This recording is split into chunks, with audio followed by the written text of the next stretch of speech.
नमस्कार, सदीनामा रोज़ाना बुलेटिन में आप सभी का स्वागत।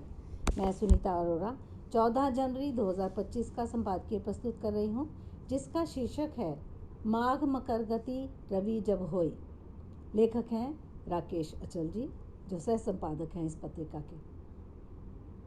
आज मकर संक्रांति है, आइए सुनते हैं उनके विचार। जन्मना हिंदू हूँ, इसलिए संस्कारों में ऐसा बहुत कुछ है जो दूसरों से अलग है।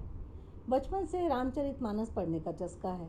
पहले पिताजी जबरन पढ़ते थे, फिर स्वेच्छा से पढ़ी और अब तो जैसे रच बस गई है ये किताब। इसी किताब में पढ़ा था कि माघ मगरगत रवि जब होई, तीरथ पतहि अब सब कोई। देव धनुज किन्नर नर श्रेणी, सादर मज्जई सकल त्रिवेणी। इसका भावार्थ ये है कि माघ में जब सूर्य मकर राशि पर जाते हैं, तब सब लोग तीर्थयात्र प्रयाग को आते हैं। देवता, दैत्य, किन्नर और मनुष्यों के समूह सब सादर पूर्वक त्रिवेणी में स्नान करते हैं। दुनिया में शायद ही ऐसा कहीं होता हो, वो भी ऐसे कैसे सकता है, वहाँ माघ का महीना ही कहाँ होता है। गोस्वामी तुलसीदास जी के लिखे को मैं पत्थर की लकीर नहीं मानता, किंतु मेरी धारणा है कि उन्होंने जो भी लिखा वो या तो श्रुति परंपरा से जानकर लिखा या दूसरे ग्रंथों का पठन पाठन करके लिखा होगा। उन्होंने खुद त्रिवेणी में देवता, दैत्य, किन्नर और आम आदमी एक साथ नहाते नहीं देखे होंगे। हमारा सौभाग्य है कि हम ये सब देख पा रहे हैं। पहले त्रिवेणी के घाटों पर जो कुछ नहीं देखा गया होगा, वो अब आज देखा जा सकता है। आज देवता हों, दैत्य हों, किन्नर या मनुष्य हों, सभी के ऊपर हेलीकॉप्टर से पुष्प वर्षा की जा रही है। पहले हेलीकॉप्टर था ही नहीं तो पुष्प वर्षा करता कौन? पहले कुंभ का इंतजाम करने वाले योगी आदित्यनाथ भी तो नहीं थे। आज से पूरे महीने त्रिवेणी में करोड़ों दैत्य, देवता, किन्नर और मनुष्य नाना रूपों में आपको कुंभाटन करते दिखाई देंगे। अब तो कुंभ में आप केवल देवी, दैत्य, देवता या किन्नर ही नहीं, विदेशी भी देख सकते हैं। एप्पल के सह संपादक स्टीव जॉब्स की पत्नी लॉरेंस पावेल जॉब्स तक इलाहाबाद, प्रयागराज पहुंच चुकी हैं। माघ के महीने में जब सूर्य भगवान मकर गति होते हैं तो देश में अकेला कुंभ ही नहीं होता, बल्कि लोहड़ी भी होती है, बिहू भी होता है, पोंगल भी होता है। सब अपनी अपनी सुविधा से काम करते हैं, लेकिन त्रिवेणी आने वालों पर पुष्प वर्षा केवल उत्तर प्रदेश की सरकार करती है। धर्म भीरू सरकार जो है, सरकार का संविधान से कुछ लेना देना नहीं है। हालांकि सरकार को पता है कि सरकार का कोई धर्म नहीं होता, और यदि होता है तो सबका साथ सबका विकास होता है। देश की कोई भी सरकार कांवड़ियों और संगम कराने वालों के अलावा किसी दूसरे धर्म के तीर्थयात्री पर हेलीकॉप्टर से पुष्प वर्षा नहीं करती। दक्षिण में, पूरब में, पश्चिम में कहीं ऐसा नहीं होता। मक्का में नहीं होता, मदीना में भी नहीं होता, वेटिकन सिटी में नहीं होती पुष्प वृष्टि, लेकिन हिंदुस्तान में होती है, क्योंकि हमारी सिंगल और डबल इंजन की सरकार मानती है कि पुष्प वर्षा पर पहला अधिकार हिंदुओं का है। मुझे भी हेलीकॉप्टर से बरसते पुष्प अच्छे लगते हैं, आपको भी लगते होंगे, लेकिन तकलीफ तब होती है जब इसका बोझ सरकारी खजाने पर पड़ता है।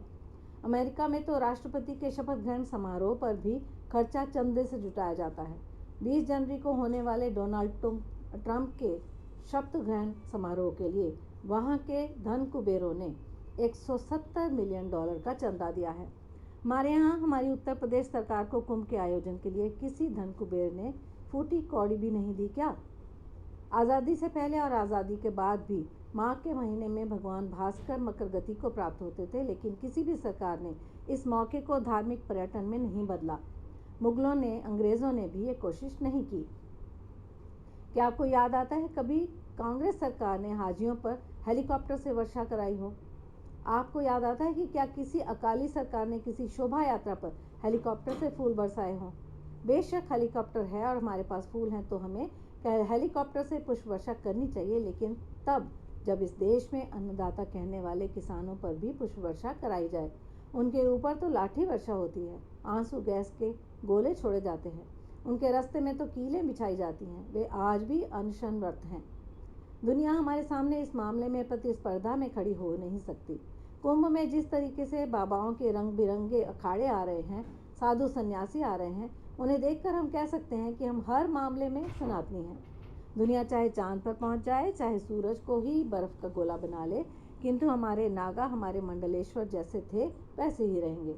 जिसने भगवान शिव की बारात ना देखी हो तो कुंभ में आ जाए। यहाँ नंग धड़ंग शिव के बारातियों की तरह को मुखहीन विपल मुख होई का साक्षात हो जाएगा। माघ के महीने में मैंने भी संगम में स्नान किया है, कुंभ भी देखा है और सिंहस्थ भी। मैंने देश के इन सभी मेलों और जमघटों को बाजार में बदलते हुए भी देखा है। आने वाली पीढ़ी के हिस्से में भी ये आएंगे ही, क्योंकि अब इनका संरक्षण कोई और नहीं बल्कि चुनी हुई सरकारें कर रही हैं। जनता पुण्य लाभ के लिए, पापों से मोक्ष के लिए लालायित हो तो समझा आता है, लेकिन सरकारें और राजनीतिक दलों में भी पुण्य कमाने की लालसा पैदा हो जाए तो देश का भगवान ही मालिक होगा। मेरी कलाई पर कुंभ की स्मृति के रूप में मेरा नाम लिखा है। 3 रुपये देकर लिखवाया था, लेकिन अब कुंभ मेरे लिए एक सपना है, क्योंकि कुंभ में अब सब कुछ औकात से हासिल हो रहा है। बहरहाल ये जिंदगी के मेले हैं, लगते ही रहेंगे। सरकारें फूल बरसाएं या ना बरसाएं, कोई फर्क नहीं पड़ने वाला। हमारे ग्वालियर शहर में 122 साल से एक मेला लगता है। इस साल बद इंतजामी का शिकार है, लेकिन मेलार्थी आ रहे हैं। गंदगी से अटे मेले में भी उन्हें सुख तलाशना ही पड़ता है। कली काल में महाकुंभ में आम आदमी कम, देवता दानव और किन्नर ज़्यादा संख्या में और मज़े में हैं।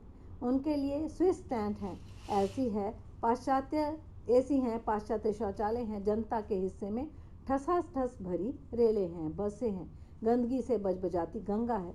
लेकिन इसी में पुण्य है, इसी में अमृत है। सब इसे चखना चाहते हैं। मैं भी प्रयागराज जाऊंगा, लेकिन फाल्गुन के महीने में, जब हेलीकॉप्टर से नहीं मदार के वृक्षों से पुष्प वर्षा होगी। सभी देशवासियों को मकर संक्रांति और लोहड़ी की कोटि कोटि शुभकामनाएं। धन्यवाद।